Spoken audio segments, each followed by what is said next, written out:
Физиотенс давление мен учетта тұратын көп пациенттер білетін танымал препарат. Физиотенстің әсер ететін заты максанидин. Бұл бізде антигипертензивный препарат центрального действия, яғни орталық жүйке жүйесіне әсер ету арқылы артериялық қан қысымын төмендететін, давлениенің емінде қолданылатын препарат. Препарат 0,2 және 0,4 дозировкада шығарылады. Ең алғашқы дозировканы пациенттерде 0,2 дозировкадан бастайды.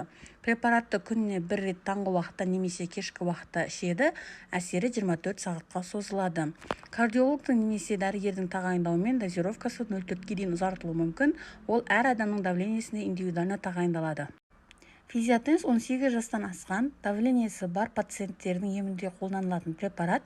Ең жиі жанама әсерлеріне ауыздың құрғауы жатады. Келесіде қандай препарат жайлы білгіңіз келетінін комментарийға жазып кетіңіз. Маған тіркелуді ұмытпаңыз. Менің страницамда медициналық пайдалы ақпараттар көп.